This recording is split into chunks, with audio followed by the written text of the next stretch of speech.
Oh. Oh, are we on? Alright, hello everyone, and welcome back to Space Engineers. I am, of course, your host, the Sage of Games. And, well, as many of you are aware who play this game, the Sparks of the Future DLC came out. Why is my crosshair centered right on my face? Anyway, let's just say the expansion came out. My computer didn't take too much of a liking to it, probably because my saves are complex as hell. But in any case, let's just say all my saves crashed the game so hard that it actually deleted half of the game's game files and they had to be re-downloaded. So after I eventually had no choice but to determine that my maps were unsalvageable, I went ahead and started an all new one, which, yeah, as you can see, that is one of my Armstrong class frigates there in the background. I went ahead and spawned in a new one, and I'm using it as my starter ship. The only thing it was missing was a survival kit, so I had to find a way of improvising one of those into a way that would fit. But surprisingly enough, it is actually not that overpowered a vessel to start a new game with, especially if you're on a planet where there's no hostiles and thus no need for its excessive amount of firepower. So, anyway, started a new map. And basically, what I'm going to show you is how, in the event that something like this has happened in the case of your own save files, how you can start a effectively new base with some simple mining platforms, a base inside of a mountain to protect it from lightning strikes, and getting materials to that base using, well, basically that monstrosity there behind me. So today, basically, it's not going to be one of those videos where I build something so big, grandiose, and complex you just sit there and want to go, like that, or, like, why? That is one long-running emote. Anyway, just to get into it, I'm going to go ahead and show you what all I've built so far in this map that I've probably got maybe 10 hours in. 10 or 12. So, base is over there. We'll get to it eventually. I wanted to show you these new mining platforms I built. They were basically inspired by a combination of an oil drilling rig and an industrial complex and basically a refinery. So basically these are very simple constructs. They are very only slightly modded. In fact, I think, and of course my recording software is killing my sim speed. But anyway, these are very simple to construct. I think the only modded piece of hardware on these platforms are these Nano Drills. And as you can see by that little black dotted thing down there, this is basically the working area that the drills are operating in. They're extracting from within inside this hollow black rectangle space. You can see it's still got some work to do, but the cargo containers on this platform got full, so I had to shut them off. Anyway, the idea is that you can mine using these drills in the OP fashion of the drill just sits there, you just move its working area around, but the caveat is that this can only really be effectively managed with one drill per tunnel, because if you have multiple tunnels, these little working tunnels areas are going to be out of calibration because it won't give you the precision you want. Because if you have more drills than their working spaces with the same working ranges and offset variables, their working space is going to be slightly out of phase with the central drill head. So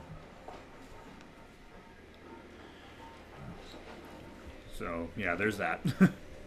But anyway, this platform has progressed past what I call its first stage. These platforms are built in stages. That one over there is my cobalt tunnel. It is still somewhat under construction. It's technically ready to begin extracting ore, but it's still got a ways to go before all of its systems are operational and it's ready to expand into its stage 2 form, which only happens after the initial bore shaft has been drilled out, which these bore shafts are drilled out to the maximum range of depth of 75 meters with the working area of the drill, its offset being set to where the top is even with this tip here. And that's one thing you got to keep in mind about these drills, is that when you're setting up these control panels to adjust the area, you got to go by these guide arrows. So like for instance, where this arrow points up, that way is up relative to the drill, that way's down. Left and right are kind of that way, and then front and back is actually up and down. And the reason for that is because these drills are actually meant to be laying on their side with the arrow, with that up arrow pointing up towards the sky, and then left or right being literally, if the drill was facing this way, left and right would be that way respectively. Whereas if the block was upside down, it would be left is that way, right is that way, and then front and back would be this way. So when you have it set like that in a more realistic to what you're trying to go for fashion, you gotta adjust your sense of direction accordingly. And then these control panels are set up to where 1 and 4 moves the drill's working area that way or that way relative to the control panel. So this would be, right and then left. Whereas from this other panel over here, 1 is left and 4 is right. And then from this one over here, down and up, and then up and down respectively on the other side. And then this one here, 1 brings the working area up, 4 takes it down. And then 2 on this panel is just an on-off toggle to turn the drill on and off. Stage 2 of the mine is when you got those platforms down there that allows you to basically, if you wanted to, set up another drill that does face, this way instead of this way. And then you can have an easier time setting up its working area that way, because you can actually be down here with your vision inside the mining tunnel, aiming it accordingly. Or you could even set up a control station down here to control that drill down here to make it simpler. Also, the other part of the stage 2 form is the 2 basic refineries, which I'll show you on this other tunnel, or not tunnel, but this other platform, because it's still in stage 1. In a stage 1, platform has 1 assembler for building components, 2 basic refineries, seen here as such, connected to the cargo containers. Those turn stone into, aside from gravel, iron, nickel, and silicon for building the platform's components locally. That's the thing with these platforms, is they're designed to be entirely self-sufficient. The only time outside resources need to be brought in is if it's something made of cobalt or a higher material. But also these refineries are only allowed to process gravel. The reason being is because advanced refineries are able to generate higher yields with the stuff that they mine, and these don't get advanced refineries until about their stage 3 or stage 4 constructed state, which in a stage 4 constructed state, these things are not just able to extract materials and send them to the base over there, but they can also have materials brought in, raw materials brought in to aid in their expansion processes. So basically, the stage 1 evolution of the platform has these as minimum components: 2 large cargo containers, 2 basic refineries, and 1 assembler, as I've stated. A stage 1 drill shaft, which, as you can see, this one is clearly stage 1 because, oh wow, there's iron here too. This one is mainly meant to extract cobalt though. But anyway, and then it's also got the 75-meter bore shaft.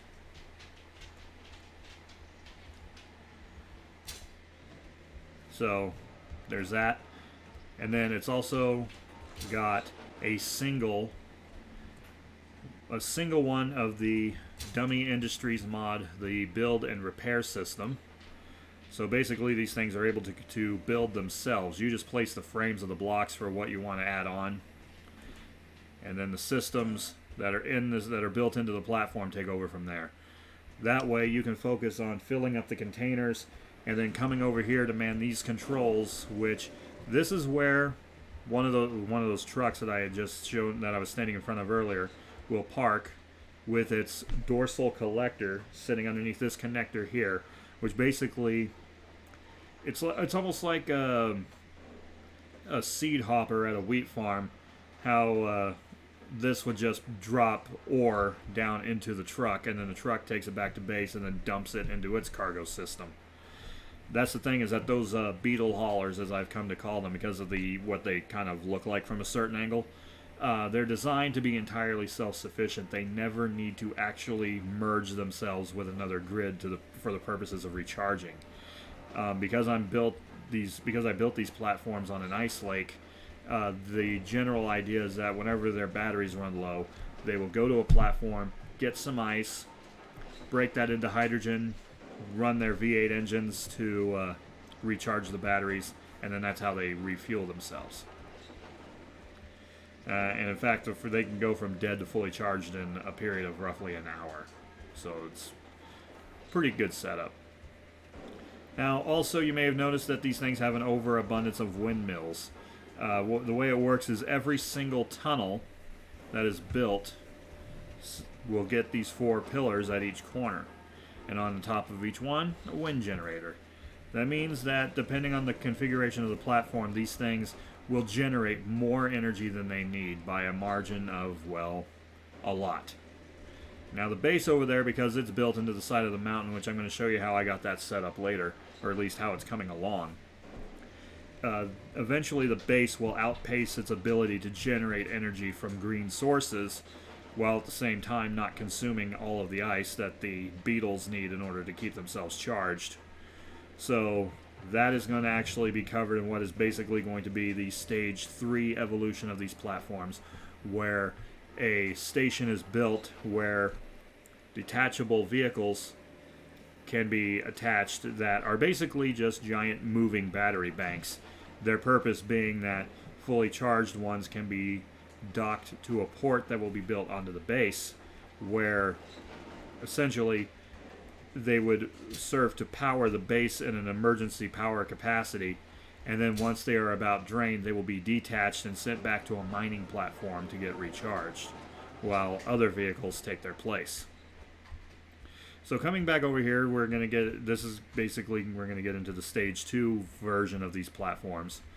They get upgraded with a second assembler, arranged like this, where they are vertically oriented the opposite way, so that this section of the assembler meets the conveyor hookup on the containers, and then they also hook up to each other. One of them is set to operate in cooperative mode with the other, so that way they can tackle large tasks more quickly. This is just built here to give you general control over the platform, while at the same time providing a place to sit down for a moment and recharge your suit. There we go. And then this is the main component of the stage 2 form of these platforms. It gets upgraded to 4 basic refineries with an in-feed set to only allow stone in, and an out-feed. Sorry about the skipping, it's my recording software doing that, not the game. And then an out-feed that sends the ingots to these containers. And then something that does get built onto the stage 1 form of every platform, at least when ice is present, is this complex setup here. This is the basically the ejection spout for everything that the platform gathers. It consists of a conveyor hub that feeds into 3 sorters. These 3 sorters feed into another conveyor hub that is not connected to the first one, because that would defeat the purpose of the sorters. Now, the way to set up, each one of these sorters is set to only allow a certain thing through. In the case of the left sorter, it only lets ingots out. Now this is for situations where the cargo containers are getting full of iron, nickel, and silicon ingots, and there's nothing that needs to be built onto the platform, and so some of them need to be evacuated from the storage in order to make room for what the platform is actually here to do, which is mine stuff. You know, so it's basically just we got too much raw materials for our own expansion. We're not expanding anytime soon, so we don't need it here. This one is set to only let ice through, mainly for the purposes of either relaying it back to base, where it can be converted into hydrogen for storage, to refuel passing starships that land, or aircraft, or to refuel or to basically let beetles recharge themselves if necessary. And then this one here, this one is perhaps the most critical. This one, you set it to not let out ingots, do not let out ice, and do not let out stone. That way, the only thing that actually will come out... Oh, and then also...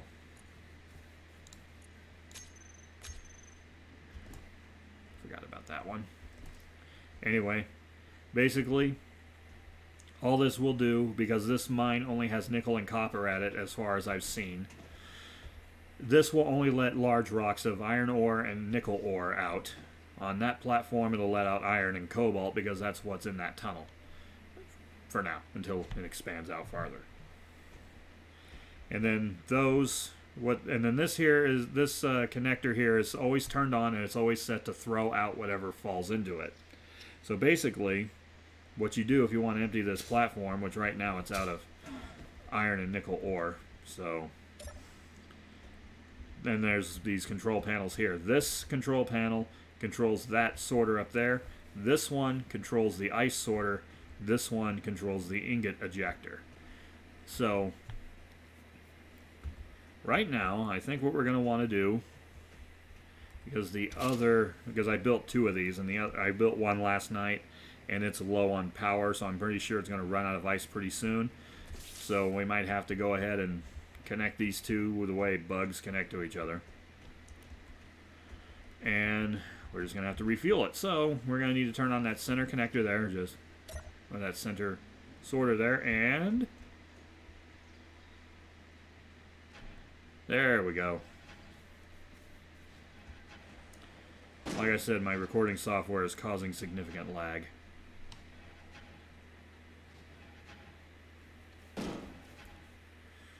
Now what we're going to want to do is we are going to want to go ahead, and you'll see I'm using mMaster's inventory script on this vehicle here. What we're going to want to do is the screen on the right there is set to show cargo fill levels, which, there we go. Yeah, that's one thing I started incorporating in all my ground vehicles is a hood light.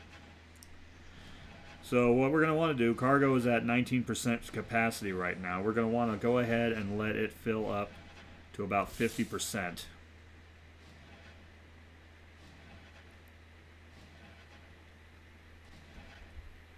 Or at least fill up to 30, and then turn the sorter off, because the sorter actually is filling the ejector faster than it can eject. So actually we'll go ahead and just turn it off now. So as you can see, it's now red again, but that's still got a lot of ice stored in it. So once it stops ejecting, we will go and connect this up to the other beetle.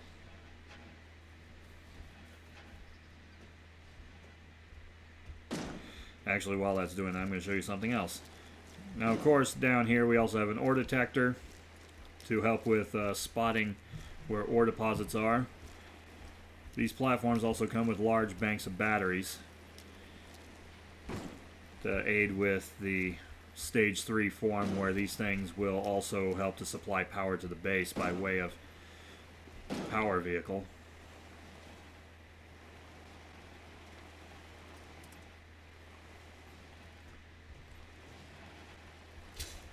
Yeah, that thing shouldn't have that.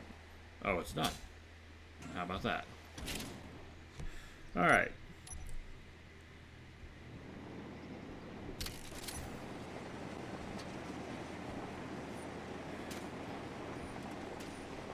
So because of how heavy these vehicles are, I have them set to only drive at a low speed around the platforms, or on the platforms. And then I can cut loose once I get onto the lake. But I can't go too fast because yesterday I actually caused these things to go into a spin that got out of control.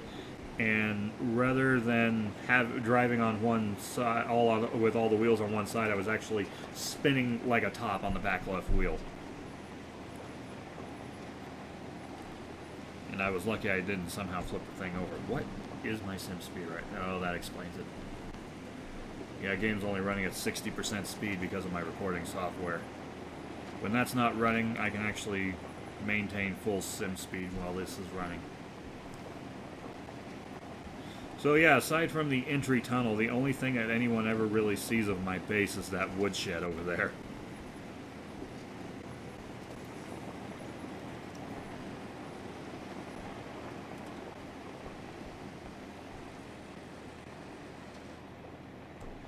Alright, go ahead and set the park and brake.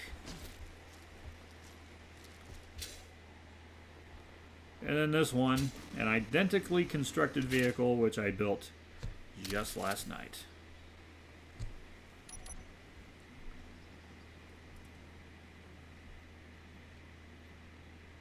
So we're going to go ahead and we're going to want to make these vehicles connect to each other. And then once I've done that, I can transfer ice from the first truck's inventory into the second one.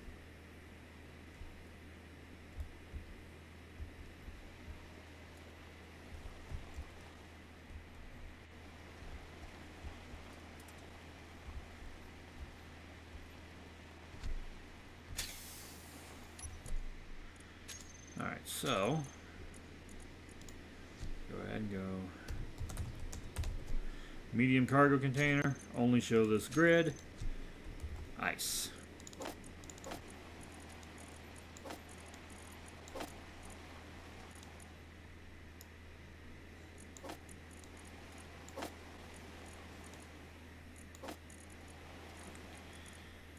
There we go.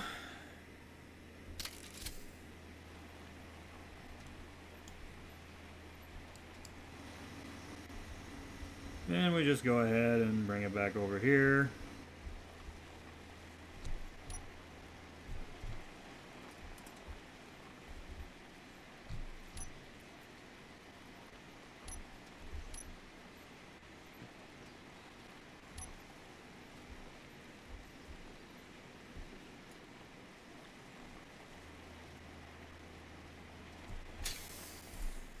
For some reason this one behaves a little bit differently from the other one. So basically, if you look at the right-hand display, you'll see its inventory is now nearly full. And if you look in the center display, engines 1 megawatt, so the hydrogen engines are running.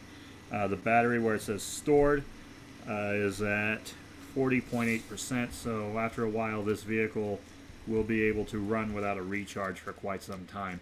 These things can actually run for hours on end without a recharge. In fact, this one, if you look up at the top, it says power time 1 day, 16 hours, 48 minutes, 34 seconds. Let's go driving around and see what that says after that.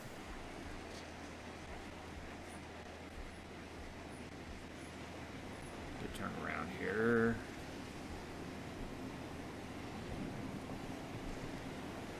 So yeah.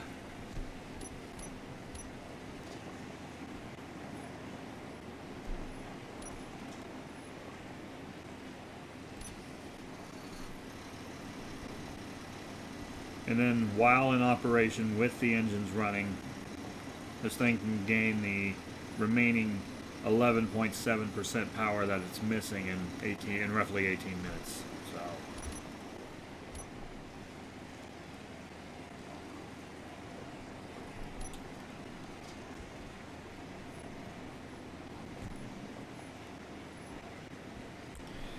So, yeah, pretty much what this vehicle is designed to do is dart back and forth between the mining platforms and the base.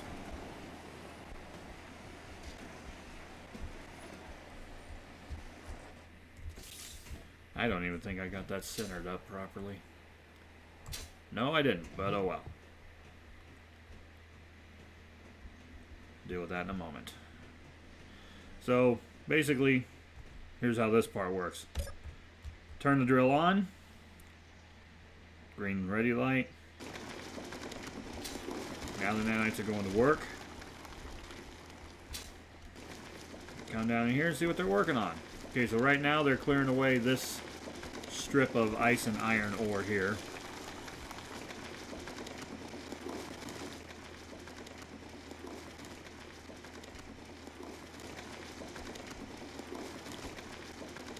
It's actually not too terribly fast.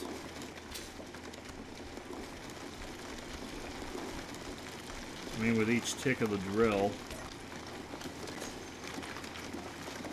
getting 1,755 liters.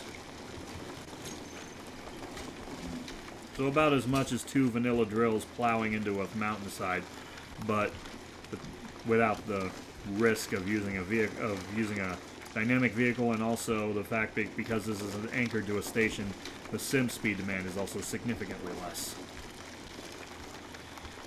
Because all it is one drill stripping away chunks of ore. Nothing is actually physically moving. The only thing that's actually happening is the voxel deformation, which is also efficient on the computer, because where a drill will just continuously bore this ugly jagged tunnel that takes up a lot of computer memory, you know, until the next time you reload your map. This, as you can see, is actually making things quite smooth. And so as a result, the demand that this tunnel is actually placing on my computer is actually very, very low.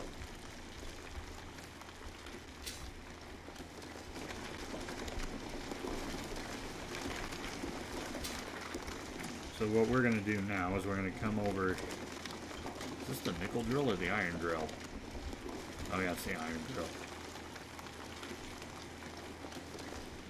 So what we're going to do is we're going to go ahead and turn this one on.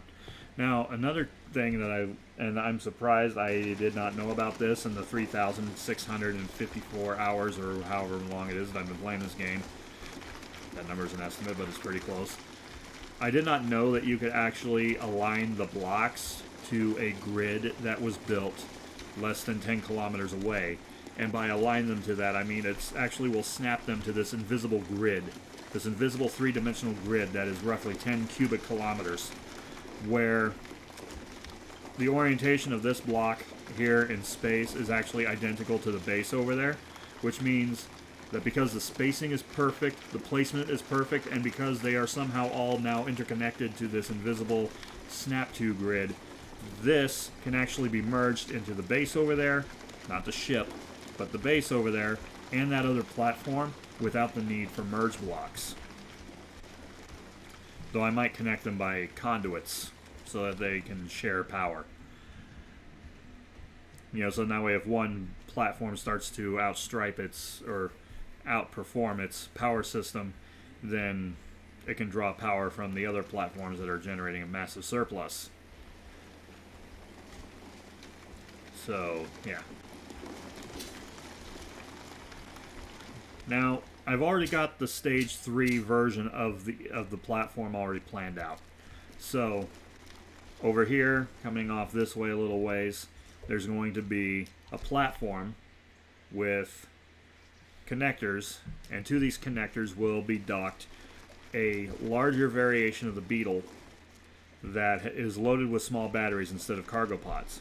Alright? And basically, its purpose is dock with this, siphon power from the wind generators until its batteries are recharged. Once that is done, it will detach, go over to the base over there, connect to its power system, and then it will go into discharge mode. Meaning that its batteries will be prioritized for being drained over the base's batteries. The base's batteries could also, in order to drain the vehicle more quickly, the base's battery system could also be put on recharge mode so that the base batteries in recharge will drain the vehicle batteries in discharge, which the base powering batteries in the vehicle will be its own control group, so that way the vehicle's not left completely dead. Because batteries in recharge will not drain from batteries that are in auto mode, for the most part. Secondly, There will also be another pad around here somewhere onto which aerial vehicles will be able to basically land vertically. So a VTOL pad. That's another Stage 3 upgrade. The next Stage 3 upgrade will likely be the addition of additional bore shafts to increase the extraction of the ore that these drills are going after. Perhaps additional basic refineries. Additional assemblers.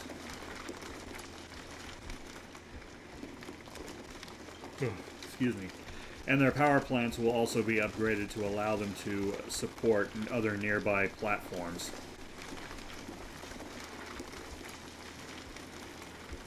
And then they can also serve as refueling stations. So basically these will be upgraded from simple mining and refining platforms to actual full-on outposts. So, that's enough about these platforms. Eventually when I figure out what I want to do with the Stage 4 version of this, I'll do a video on that. But for now, we are going to go back to base. And I'm going to show you what I did there.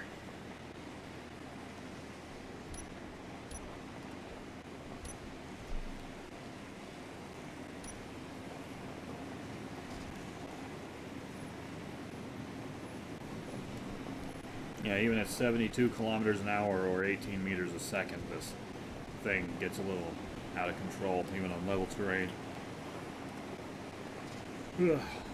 Excuse me. It is like rather late here.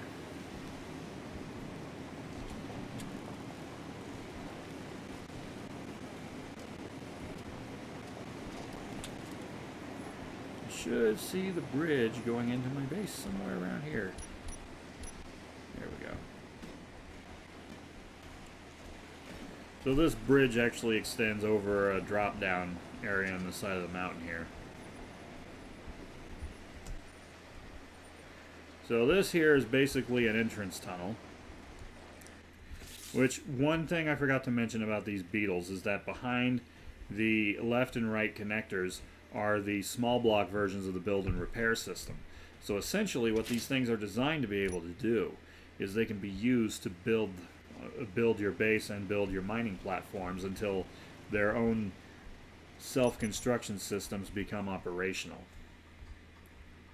Still working on installing lighting in here. Now,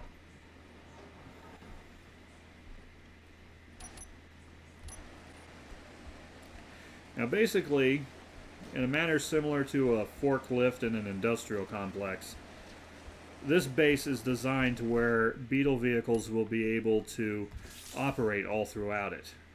So as I'm going to eventually build a mining version of this that can be used to hollow out these tunnels. Or I'll just continue to use base attached drills. But anyway, the idea is that there will be passageways wide enough for a beetle to be able to move around in here. Of course, it'll only be one beetle wide. So, because after all, it's just me, so I don't need to have beetles going past each other in opposite directions at the same time in the same place. But anyway. Basically, if you haven't been able to figure out how the internal layout of this thing just by looking at it, it's actually very simple. The sides are cargo connectors.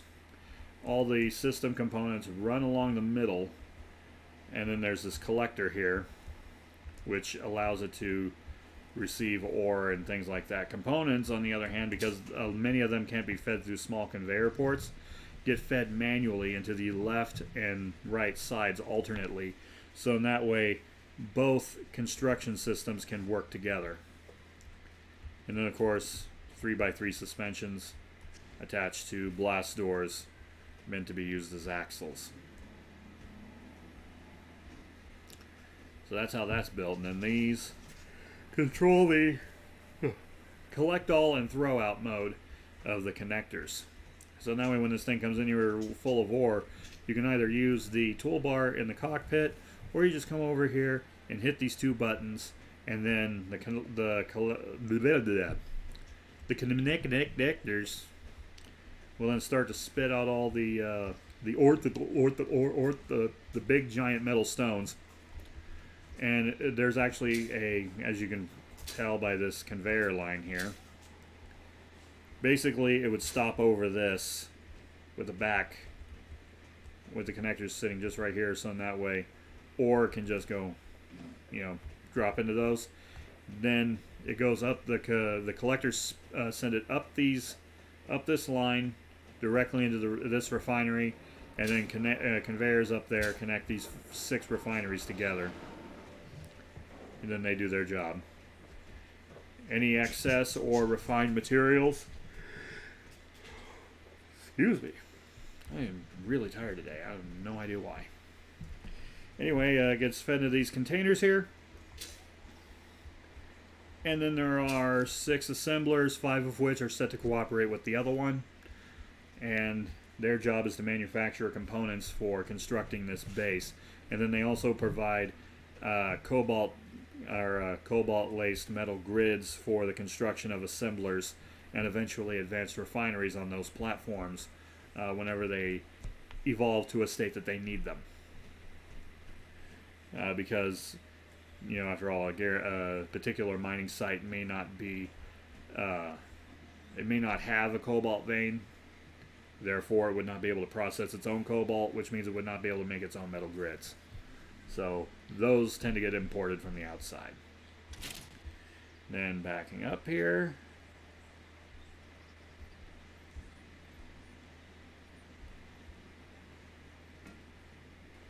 oops, turned a little too early.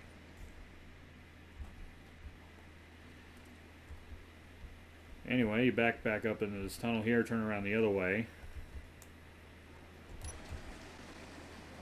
And this is actually how my new base got its start. It basically just looks like a rather simple car garage.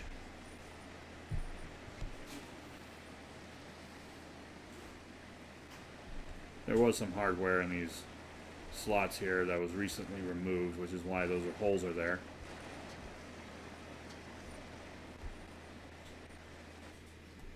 There we go. And then this up here is just a simple construction pad where I can basically, by using a combination of this projector and this nano builder, I can basically replicate new beetle haulers if I need to. And then of course an antenna up there that connects this base to my mining platforms over there. Now I mentioned at the beginning that this is the Mark I hauler. The Mark II will actually be able to take over the process of constructing new beetle haulers by way of having its own projector, much like this one, installed in the vehicle. And then you build an attachment arm going off to the side. You load the vehicle with the components to construct a new hauler. And then the hauler essentially grows a clone of itself. So that's pretty much all there is to this vehicle here. And then its only other feature at present being that it has these 2 small hydrogen tanks on the side from a very, very old mod that is somehow still working. But basically the idea is stick your hydrogen bottles in there, refill them, so you don't have to come back to base to do it. Of course, just refilling 2 bottles will drain this tank completely, so that's why you just come in here and do this. Go to the control panel, stockpile for a few seconds.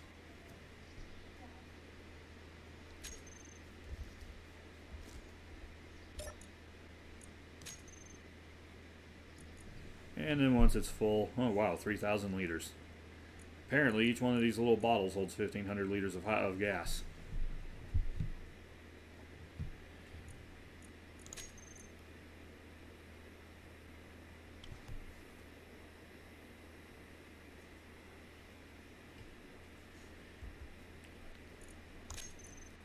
Okay. That was my wife off camera. Okay, so yeah, apparently 2 bottles will drain 3,000 liters completely. So yeah, these little bottles hold 1,500 liters, but they only take up 120 liters of space in your backpack. Okay. Oh, I forgot to turn off stockpile mode.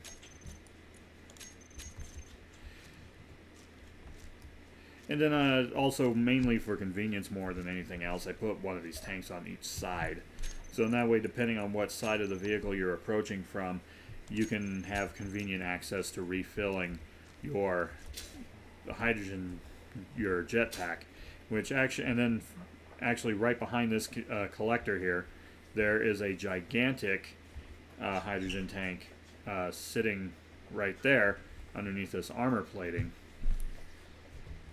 And that's what refills these, and it also provides a capacitor for hydrogen to run the two V4 hydrogen engines that this thing is equipped with. Of course, because of how fast those things drain hydrogen, despite the fact that they have their own 50,000 liter capacity, those tanks will actually drain the main reserve tank in about 2 minutes tops. So yeah, there's that to take into consideration.